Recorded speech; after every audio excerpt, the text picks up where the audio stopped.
位朋友们，大家好，欢迎上线收看彼岸文化出品的第74期主题讲座《现形记》，透过 Foundation Ink 藏品解读当代的书法艺术。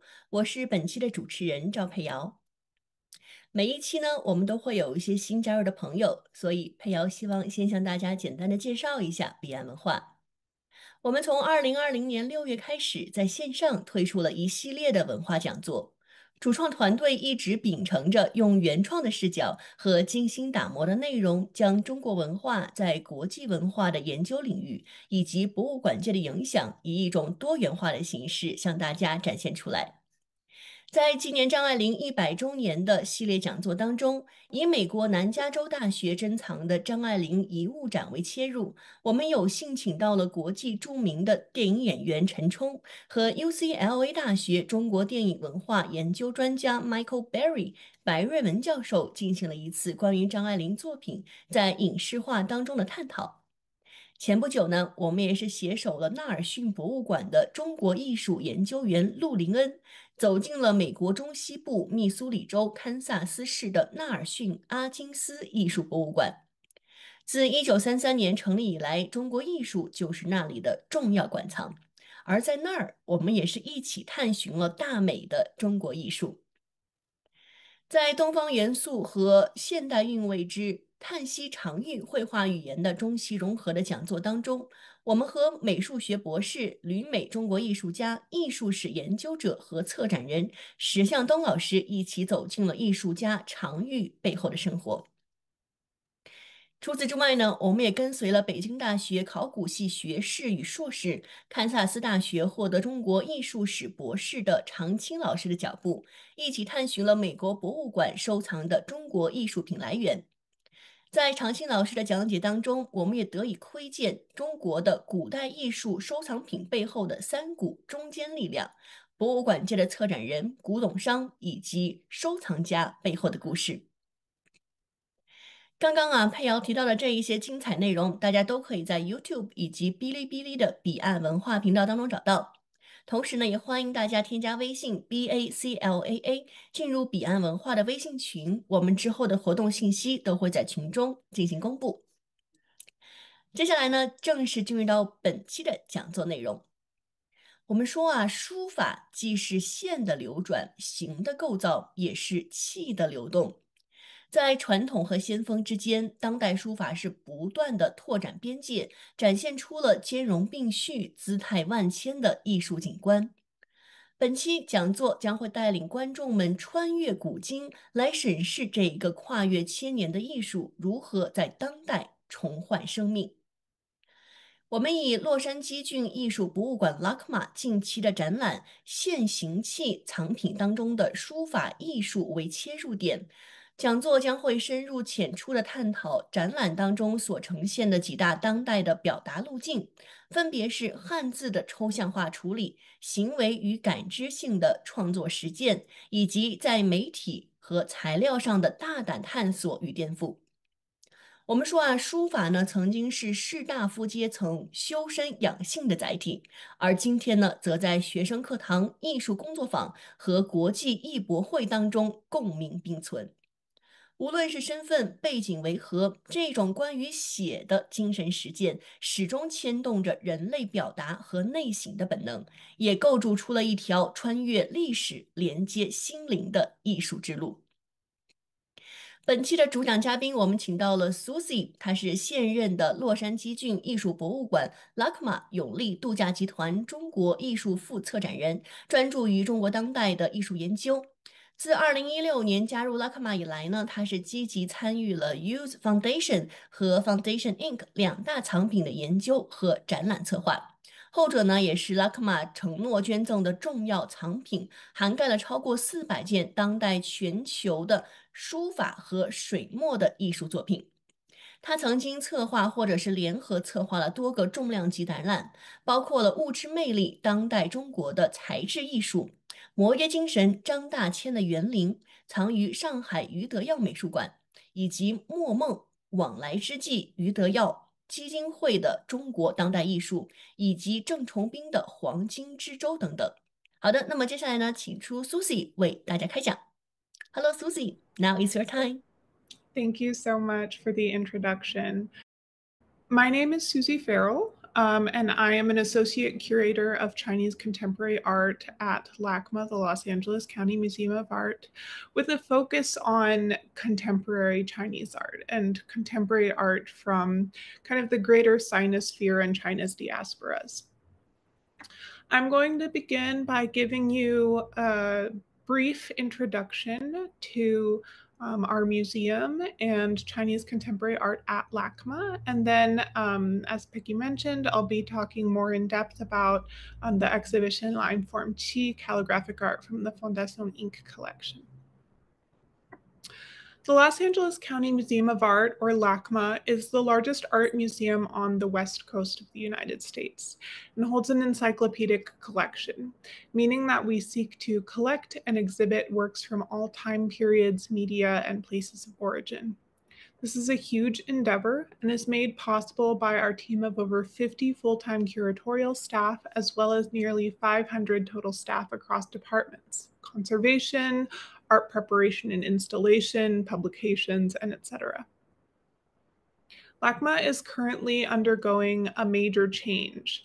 While two of our major exhibition buildings, the Resnick Pavilion and the Broad Contemporary Art Museum, are still up and running, a new major gallery of roughly 100,000 square feet is now in the process of being built and is slated to open in April of 2026. The David Geffen Galleries, which you see in renderings here, will house LACMA's permanent collection and a series of numerous small and medium scale galleries. Some of you who are familiar with LACMA might be missing our previous permanent galleries right now. We are too. Among others, LACMA has been noted for rich collections of historical South and Southeast Asian art, a dedicated building or pavilion of Japanese art, and one of the most comprehensive collections of Korean historical art outside of Korea. We also kind of previously, in our Chinese art galleries, we did show contemporary art alongside historical work, including a small scale Shuping exhibition, which took place in the early 2010s. While we do have a Chinese collection of art as well, it was not really until the past decade that LACMA started focusing in on contemporary Chinese art in earnest, however. Back in 2016, I joined LACMA and started working on The Allure of Matter, a large-scale traveling exhibition that showcased Chinese artists from the late 1980s to the late 2010s, working in unconventional or conceptually significant materials that opened at the museum in 2019. This exhibition was curated by Wu Hong and Oriana Caccioni at the Art Institute of Chicago and opened first at LACMA, co-curated by myself and Stephen Little. So what do I mean by conceptually significant materials? I'm thinking of artists here like Zhu Jinshi, whose work we see here, who used the very traditional material of Xuan paper, but in an unconventional way. In his large-scale installation works, the Xuan paper symbolizes the presence and importance of Chinese art, here taking up a central space in a Western museum. And here you can see the installation process of this piece. Not only was it housed in the center of our Resnick Pavilion, one of our largest buildings on campus, but it also took an extreme amount of dedication from our staff in order to see this piece to fruition. Guenda, whose work we see on the left here, has used hair as a material in his work for decades at this point, seeing this as a sort of cultural DNA. Song Dong, whose video and installation work we see on the right, has used water as an ephemeral element in his work and encourages us to consider the conceptual symbolism of its evaporation. While some of the artists in this exhibition, like Cai Guoqiang, who has been using gunpowder in his practice for nearly 4 decades, or Xiping, whose tobacco project we see here on the right, were well known internationally. Other artists in the exhibition, like Chen Zhen, whose work we see on the left here, or Liang Xiaoji, were established within China, and in Chen Zhen's case, France, but had been exhibited nowhere near as frequently internationally. Around the same time that the Allure of Matter opened at LACMA in 2019, LACMA partnered with the Use Museum, the Yu de Yao, in Shanghai. The Use is a museum that began on Shanghai's West Bund and was founded by Budi Tek, who you see on the upper left here, an Indonesian Chinese entrepreneur, philanthropist, and collector of contemporary art. His collection of over 1,500 contemporary artworks was incredible, with world-renowned artists from Asia, Europe, and the Americas alike. For example, Mona Hatoum, Do Ho Se, and Ai Weiwei have all had major installation works featured in the Use collection. In our collaboration with the Use Museum, we had access to their collection and they had access to ours. Additionally, through this collaboration, we've shared programming for both institutions, sending LACMA exhibitions to the Use and curating exhibitions of their collection for our space, as well as curating shows from their collection for their space. In doing so, we got to work directly with their curators and the directors of the Use Museum and learned from their deep knowledge of the collection. Beyond just sharing our programming and collections, this has really been an opportunity to learn how a different museum, and one with quite a different kind of organizational structure from ours in a country halfway around the world, functions. The Use team is equipped to show a range of work in their museum. While it isn't an encyclopedic museum like LACMA, the Use collection does have a wide variety of contemporary art and has exhibited works from the first half of the 20th century as well. In 2019, the museum collected a group of modern Chinese works by the artist Zhang Daqian, who we see here on the upper right in his Taipei garden. Zhang Daqian is better known as an ink painter, employing splashed blue and green pigments and expressive line work in his paintings, both bird and flower paintings and landscapes. But Zhang Daqian was not only a painter. He actually experimented with photography as well, collaborating with the photographer Hu Chongxian, who, starting in 1938, was the official photographer of Chiang Kai-shek. In 2021, the Use opened an exhibition that I co-curated of photographs from Zhang Daqian's Taipei garden, entitled The Abode of Illusions, after Zhang's name for his garden. Here on the left is a painting of flowers by Zhang Daqian, and on the right is a photograph from his collaboration with Hu Chongxian. As you can see, there are a lot of similarities between these works. The angle of view, the plain background, the inscription. Zhang Daqian set up these photographs so that they would look not just like a standard snapshot, but like an ink painting.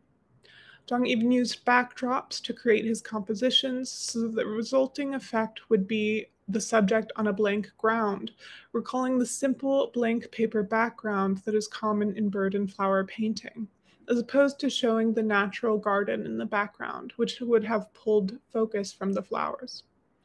These photographs are hand-colored, and aside from the pink of the blossoms, are mostly true to Zhang's standard colored palette, emphasizing tones of blue and green.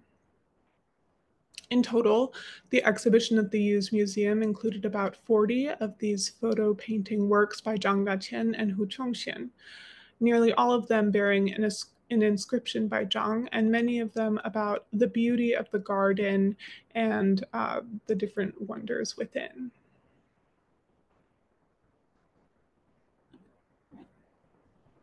If you've been to LACMA, you might recognize this work, which is on permanent installation outside of our elevators to the parking garage, and in a way is sort of an entry to LACMA. This is a work by Ai Weiwei entitled Circle of Animals / Zodiac Heads.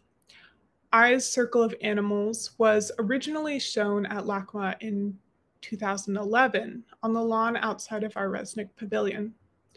This work is based off of a long and ongoing story of cross-cultural exchange between China and the West. The series of 12 bronze sculptures representing the 12 animals of the zodiac is modeled after a mid-18th century fountain at Yuanmingyuan, the Old Summer Palace. The fountain was designed by Jesuit priests who had been sent by the Vatican to China to promote Catholicism, and was commissioned by Emperor Qianlong. Mere decades later, during the Opium War, the bronze fountainheads were looted from Yuanmingyuan by French and British troops. Although some of the original fountainheads have since been located and returned to China, others remain obscured. To this day, only 7 of the 12 zodiac heads have a publicly known location, and some of these 7 have only been uncovered recently. Thus, about half of the designs came from Ai Weiwei's imagination of what the fountainheads would have looked like. Alongside early sketches of the original fountains.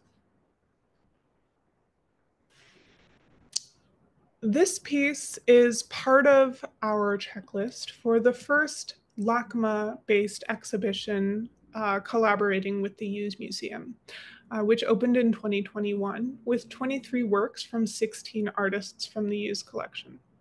Entitled Legacies of Exchange, Contemporary Chinese Art from the Hughes Foundation Collection, this exhibition centered around encounters, exchanges, and collisions between East and West by bringing together works of Chinese contemporary art created in response to Western art and advertising, as well as moments of conflict. Ai's work, of course, inspired by the latter.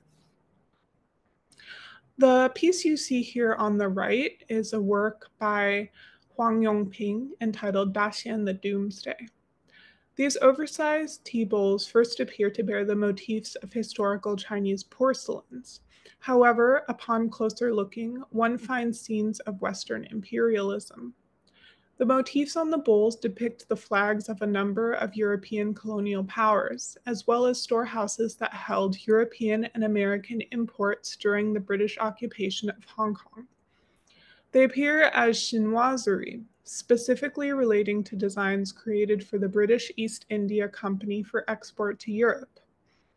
Imported British and American food items fill the tea bowls, each product marked with an expiration date of July 1st, 1997, the very day that the administration of Hong Kong was returned back to China. As you can see, there are also photographs, which you see on the right here on the wall, and sketches which go along with this work.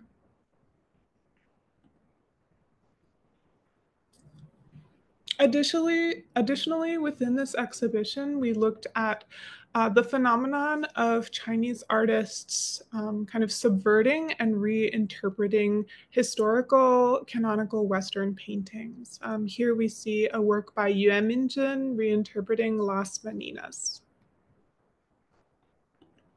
As you may have noticed, there thus far have been no ink paintings in my slides, save for the painted inscriptions on Zhang Deqian's photographs. The Hughes Museum collection is mostly composed of artwork in traditionally considered Western medium, acrylic oil installation. However, our collection of contemporary ink art is growing as well. Back in 2016, we received some very exciting news at LACMA that the collectors Dora and Gerard Cogny, 2 French collectors living in Geneva, Switzerland, were considering donating a part of their collection to the Chinese art department at LACMA. The Cognys appreciated that LACMA has a strong contemporary collection, but equally historical holdings that could help to connect the art in their collection to the past. The promised gift of the Fondation Ink collection, a group of 400 works of contemporary art, mostly includes works on paper, but also has photography, installation, ceramics, sculpture, and other media. Gerard and Dora Cogny took a very kind of unconventional approach to collecting ink art. Instead of looking solely at the physical materials of ink and brush, paper, and silk, the collectors considered ink art holistically and collected works that capture the spirit of the centuries old mode of painting, no matter the materials or the place of origin. In line with the philosophy of the Fondation Ink collection, we curated the first exhibition of works from this collection in 2021. Entitled Ink Dreams, and offered a reevaluation of what defines the genre of ink art during contemporary times and in the midst of a swiftly globalizing art world. Instead of looking at objective qualities of the genre throughout time, therefore, I look to recognize the soft qualities of ink art in curating this exhibition and realize that there is a spirit of ink that transcends materials or place of origin. Three major themes stood out from the Fondation Ink collection: meditations, repetitive, calm, or contemplative work, in some cases directly influenced by Buddhism; apparitions, or works with a sort of ghostly use of transparent layering and negative space. As you can see here in these two works by Dai Guangyu and Ri Qibong, and dreamscapes, landscapes that work to subvert the traditional ink shanshui or landscape painting in one way or another. Uh, in Dai Guangyu's landscape ink ice, which you see on the left, the apparition comes not from the layering or blurring of images, the absence of ink, or the use of light values. Instead, this long-form performance photograph shows the traces of what once existed. On the left, the viewer is presented with an image of the character Shanshui, painted in ink on a frozen lake. On the right, the characters are blurred, indicating the passage of time and the changing of the landscape, but maintaining traces of the original ink.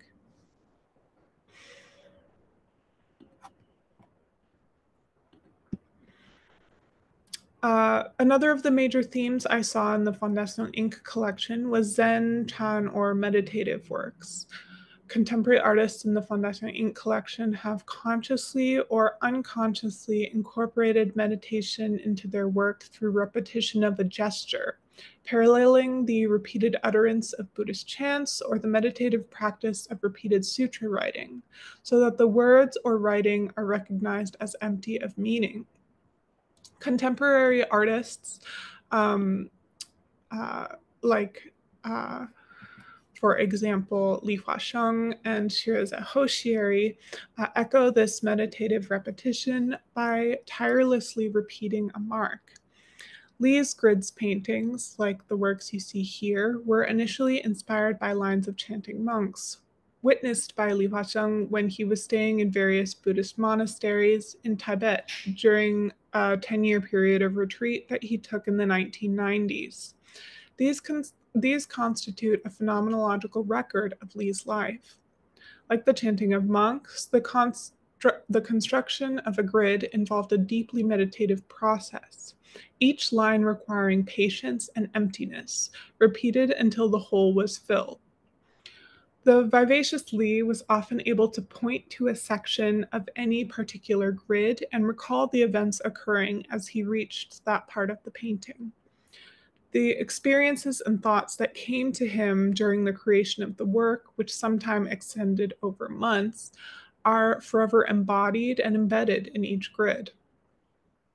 Although not always recognized as a conscious meditation, this practice of repeating mark making is a significant trend in the global contemporary art world today. In the work of British Iranian artist Shiroze Hoshieri, whose piece we see on the right, the final product is not merely a painting, but also a physical record of the time spent by the artist to create the work. It's the artist's intention that her works, quote, capture the rhythm of her breathing. In the artist's words, to find the essence of my own existence, transcending name, nationality, and cultures. These artists embrace painting as a meditation itself, a daily practice lasting decades, a truly integral part of the lives of both artists. The third section of this exhibition was entitled Dreamscapes. The inner landscape, the mountains and rivers that flowed through the mind, became the subject of works of Chinese literati artists and writers like Su Shi, who valued the process of self-expression over realistic depiction. Literati artists of the Northern Song sought not to translate what they saw into their paintings, but to spontaneously put down on paper or silk what landscape intuitively came to them.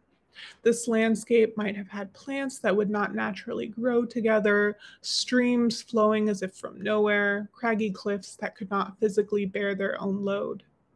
Certain contemporary artists still embody these principles in their landscape paintings, depicting landscapes that at once subvert the tradition of ink landscape painting in some way, while also establishing themselves as part of this continued timeline of ink landscape history. For example, artists like Xu Bing, whose work we see here, have subverted the landscape tradition to reflect the current environment, and notably increasing pollution. Here we see Xu and Mr. Kan Yi viewing a work in Xu's series Background Story to the right, alongside the work's inspiration, an ink painting by modern ink artist Lu Shoukun, which is also in the Fondation Ink collection, entitled Wood Houses in the Mountains and painted in 1964. In Chu's series Background Story, he recreates specific landscape paintings from Chinese ink art history using dried grasses, leaves, and trash in the place of ink and brush, here using Lu Shoukun's work. The resulting composition is flattened behind the front pane of a light box, disguising the work's component parts, but affecting the appearance of an ink painting. To the right, you can see in the back of the light box, and on the upper left, the appearance of the piece from the front, nearly identical to the original painting.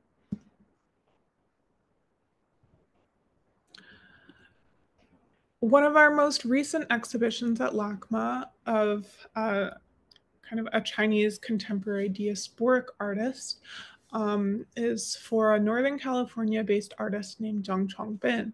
This exhibition opened earlier this spring and will be on view until January 4th of next year. Zhang Chongbin was born in 1961 and attended the Zhejiang Academy of Fine Arts in Hangzhou, now the China Academy of Art, to learn figurative painting. He stayed on at the Zhejiang Academy afterwards as a professor, often bringing his students out into the countryside to learn from observation. In 1988, he moved from China to the San Francisco Bay Area, where he's resided ever since, as the very first recipient of the International Fellowship from the San Francisco Art Institute, where he studied installation and performance art. We've been working with Zhang Chongbin at LACMA for a number of years. First through acquisition of his works, and then through a workshop that we held at LACMA's Children's Gallery, Boone Children's Gallery, back in 2016, I believe. In this workshop, Chongbin worked together with children and families to create kind of a patchwork of circular forms using black ink and white acrylic paint. And it stayed on view until the closure of our Boone Children's Galleries back in 2019. We also showed Zhang Chongbin's work in our permanent Chinese galleries prior to their closing in 2019, and hope to show his work once again once our permanent galleries reopen in the form of the David Geffen Galleries. But for now, we're very happy. Oh, and we also showed his work in the Ink Dreams exhibition. You can see in the two vertical paintings on the right. But we're very happy to be giving him a solo exhibition here at LACMA that kind of traces his development of his painting practice and turn to video artwork from the late 1980s until the present day. The earliest work in the exhibition, which you see here on the left, was created for a 1980s exhibition at the Shanghai Museum of Art, where Zhang Chongbin had a solo show in 1988. This piece was created alongside a group of 6 works in total, and still had vestiges of Zhang Chongbin's figurative practice, but showed his turn towards abstraction. In works like you see on the right, we see a more contemporary developed form of his practice. This piece was created about 5 years ago, and is a reflection upon Zhang Chongbin's experiences in the Bay Area, kind of an abstraction of this. Zhang Chongbin spends a lot of time hiking in the Marin Headlands near where he lives, and still to this day sees traces of major earthquakes that have occurred in the San Francisco Bay Area. While Chongbin was from Shanghai, where of course there are naturally occurring earthquakes, he had never experienced a major earthquake until 1989 with the Loma Prieta earthquake, which was a major earthquake that shook the San Francisco Bay Area and left cracks and traces of this experience permanently marking the ground of the Bay Area. For this piece, Zhang Chongbin put 2 pools of ink down on a paper on either side of him. He stood in the middle of the paper and worked to scrape away the ink using a pie that had glue dried onto its bristles to make it hard. He sees this as a reflection not only of the cracks and fissures that he views in the landscape of the Bay Area, but also as an abstraction of the readings of a seismograph, which is used to measure the extremity of an earthquake. In this exhibition, we also show works that kind of recall and reference Chinese ink painting history. In this work, The Six Canons, Zhang Chongbin reinvents the 6th century text on the 6 canons, the Liufa of Chinese painting, written by Xie He. While he does include references to the original 6 canons, Chongbin decided that to be relevant to his own painting practice, he would reinvent these and create new canons that were more specific to how he makes art. Within this exhibition, we also include a number of videos by Zhang Chongbin that are within LACMA's permanent collection. Chimeric Landscape looks at images of flow and nature and kind of compares different ways that nature fractalizes. We see this coming up in photography that Zhang Chongbin has taken. While this is not an artwork, it is a photo that Chongbin took to reference in making his work. And we see this come up in his painting practice as well.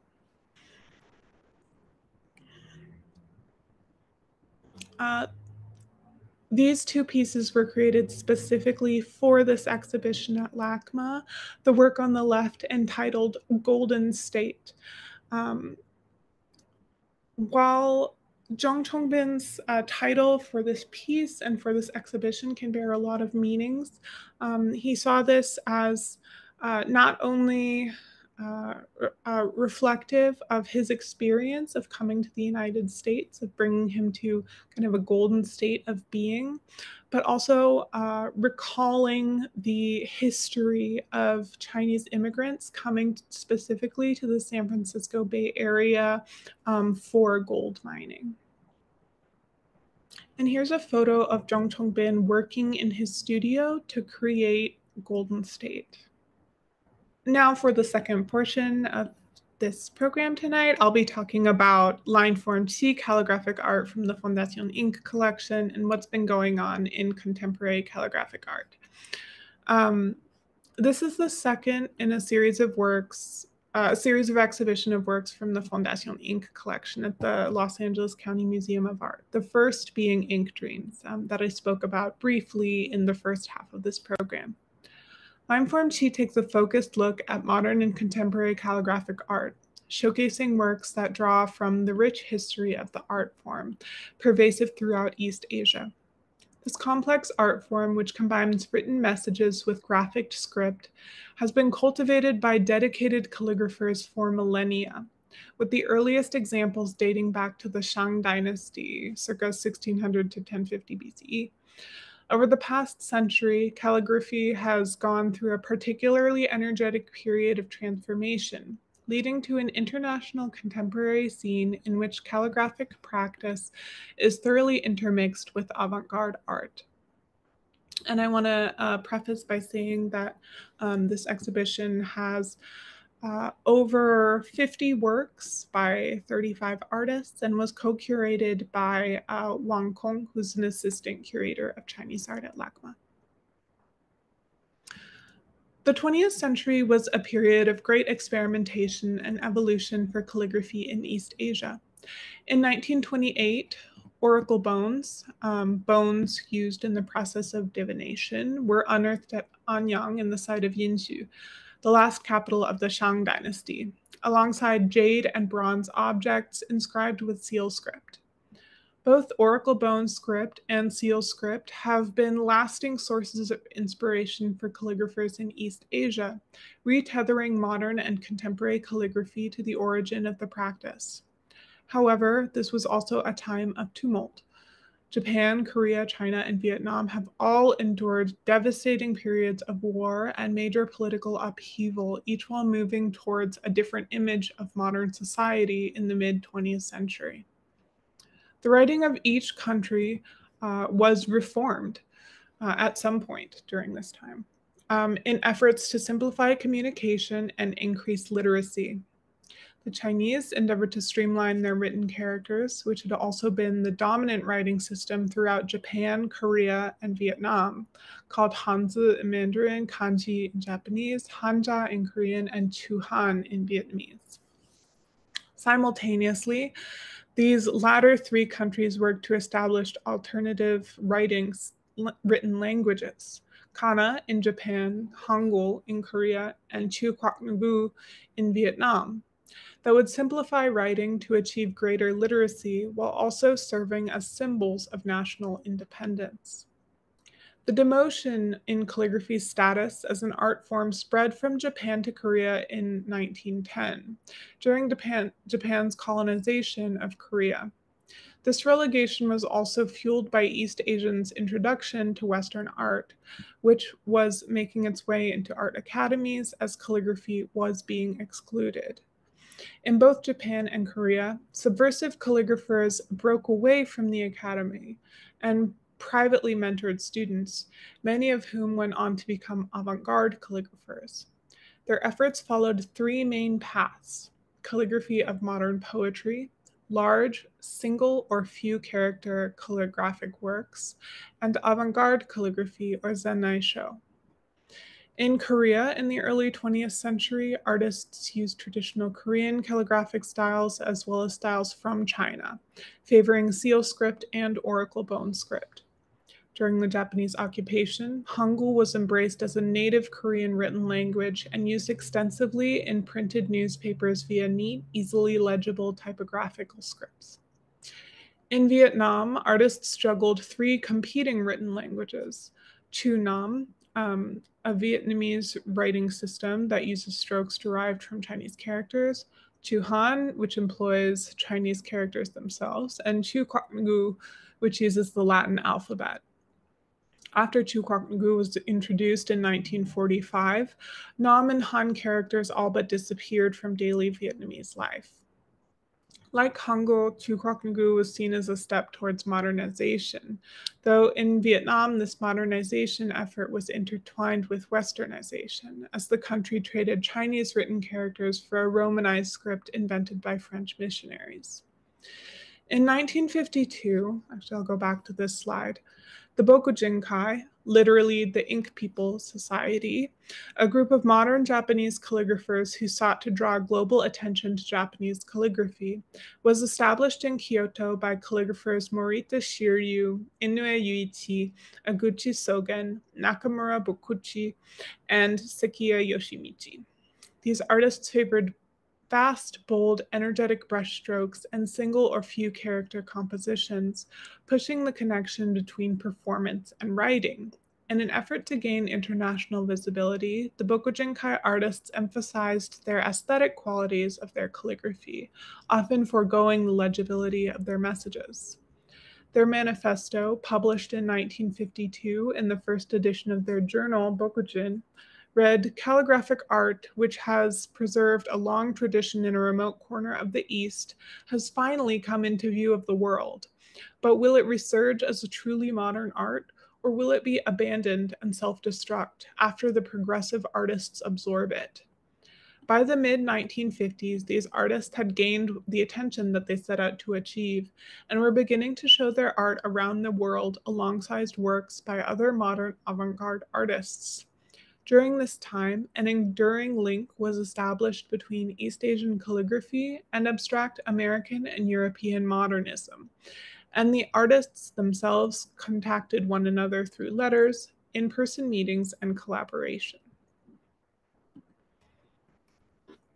During China's Republican period, Chinese characters were also simplified in an effort to increase literacy throughout the mainland. Less than 2 decades later, during the Cultural Revolution, calligraphy was denigrated as an element of old culture that would prevent China from modernizing. During this period, many people, including artists we see in this exhibition, were sent for re education to give up their bourgeoisie lifestyles. This was kind of the artistic style that was promoted during the Cultural Revolution. So very different from traditional pre-modern Chinese painting. It's also very different from what was going on in modern art in other parts of East Asia at this time. We saw a lot of red, joyous or courageous figures, works in support of Mao Zedong, and not a lot of use of black or ink. After the collapse of the Cultural Revolution, young Chinese artists began again to embrace ink as a medium and calligraphy as a mode, often incorporating rebellious messaging or experimental styles into their works. Near the end of the 20th century, some artists recalled the imagery of big character posters while subverting these posters' messages. Others looked towards pre-modern Chinese calligraphy and found inspiration in the literati or scholarly class, who painted for personal expression rather than as a profession. In China, Japan, and Korea alike, calligraphy has finally returned to arts academies. This was equally a subversion of the recent understanding of calligraphy as a craft and a return to traditional forms. The title of this exhibition, Line Form Chi, comes from three elements that we see in all works of calligraphic art. Line being the calligraphic line, dry or wet, thin or thick, running in a cursive style or blocky and regular. The form being the overall composition or script, a single character or a complete sutra. And the chi, the energy or vitality that flows through both the artist and the piece.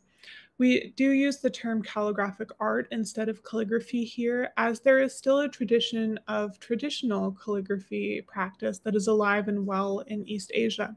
Calligraphic art allows us to expand this to include more abstract work and pieces inspired by the format or tradition of calligraphy, but not necessarily abiding by traditional rules or practices.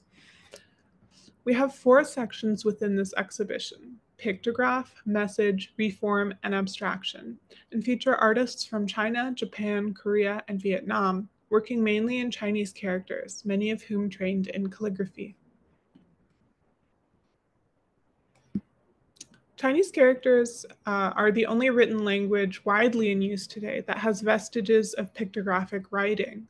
The artists in this section explore the pictographic origin of Chinese characters. The earliest confirmed evidence of Chinese script is in inscriptions on oracle bones dating back to 1200 BC, as seen in the image on the right.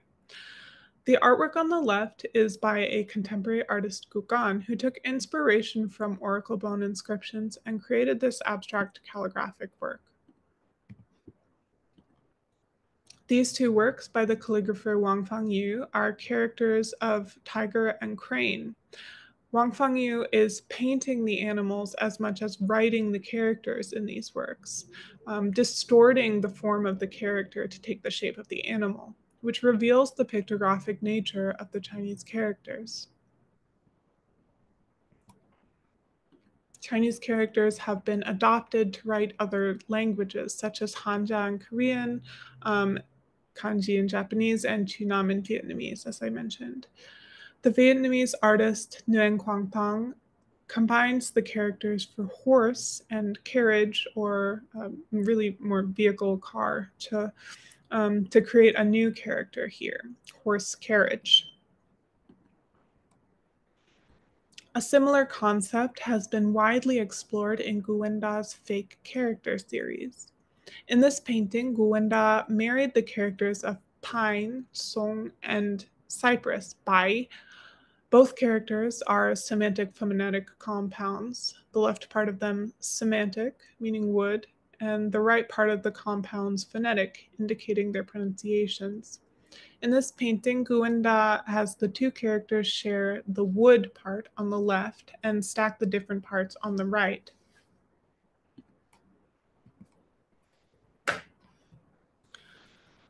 Xu Bing is one of, as I previously mentioned, one of the kind of most preeminent contemporary Chinese artists exploring Chinese characters and language in his artworks.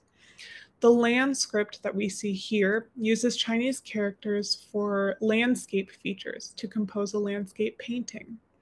He has as much writing the characters for stone or tree to make up this landscape as he is painting them. We see use of the character men to create a doorway. We see the shu, the stones. We see a shan, a mountain range in the background, composing this entire landscape as a message. The second section in this exhibition is message.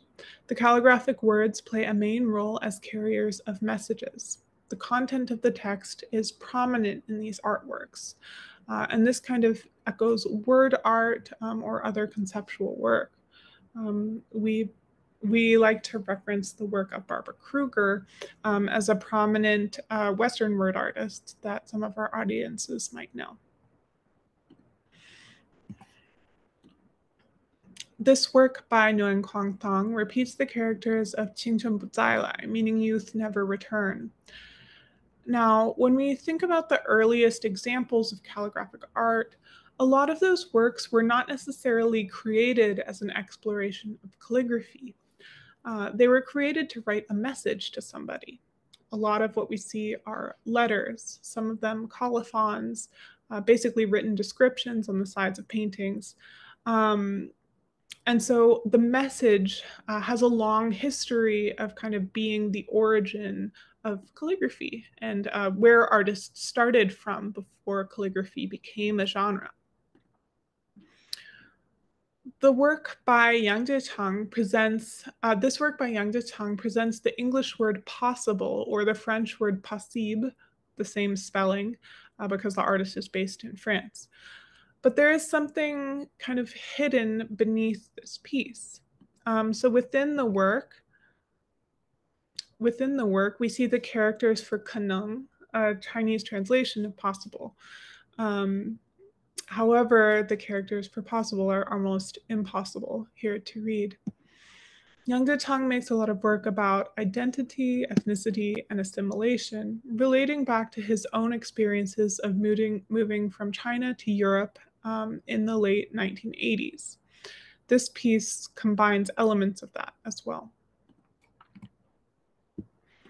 In this work by Fang Ming Chip, the character Si, meaning death, is dominant in the composition. Upon extremely careful looking, however, a secret character can be revealed, a Sheng life within the Si. This visual interplay of these two words conveys a philosophical and religious message. It also relates to the new modern tradition of painting single or few character works. In this section, we also look at artists who are not necessarily traditionally trained as calligraphers, but incorporate the written word quite heavily into their work. Chen Haiyan documents her dreams in diaries, then juxtaposes visual expressions of the images of her dreams with linguistic expression of the text of her diaries in her compositions. Text and image play equally important roles in the pictures.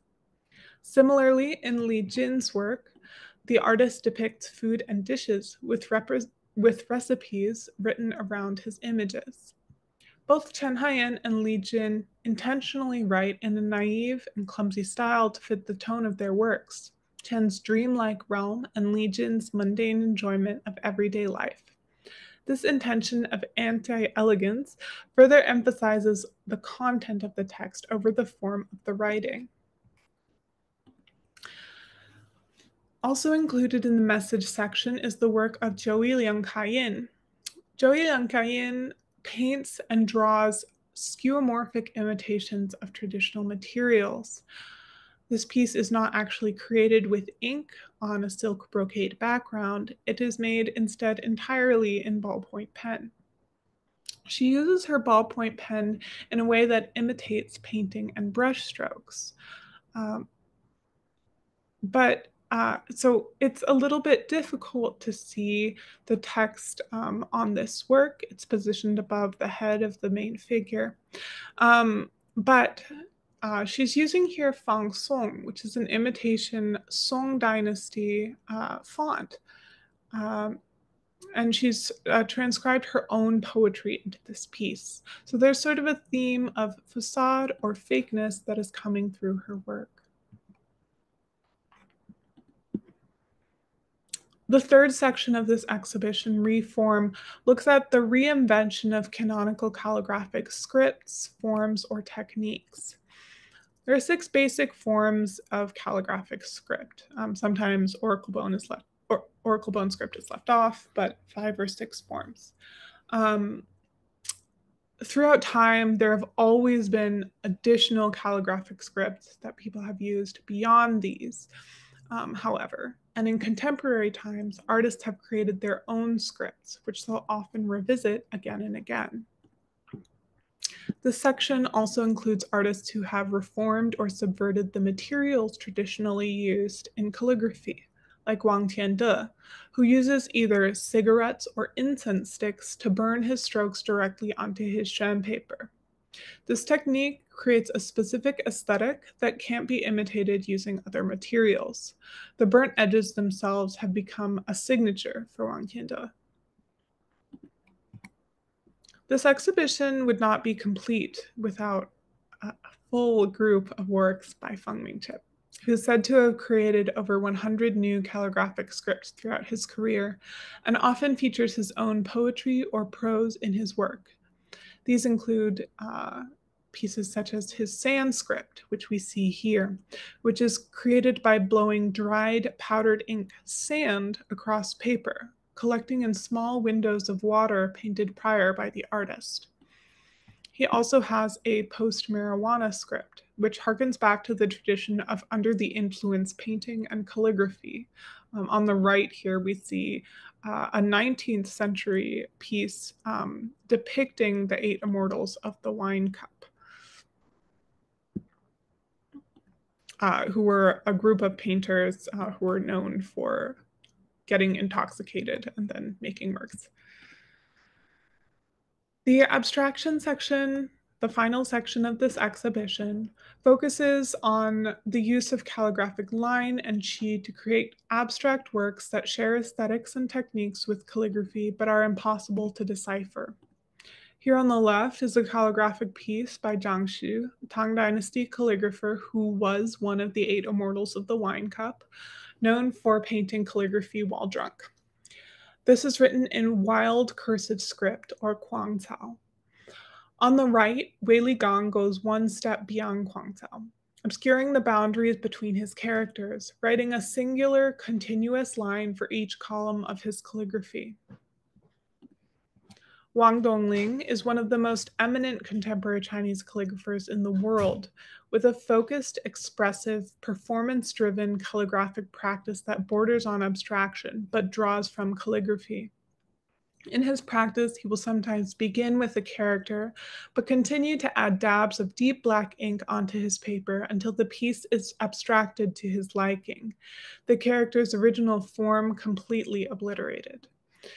In other works, he uses lines and strokes that would be found in calligraphy only to construct a form that is completely unreadable.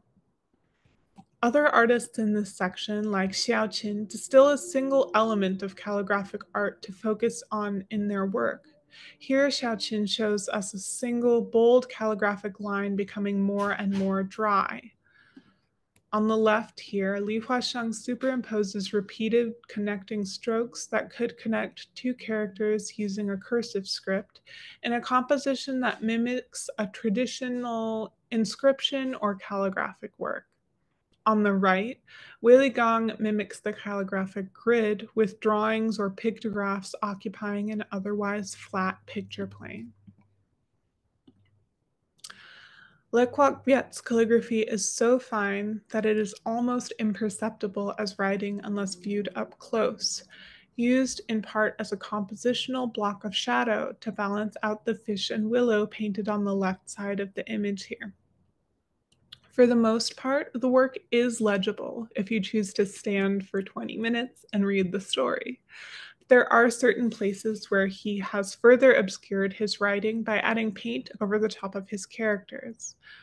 So it really becomes about an abstract block of shadow or gray on top of his larger composition.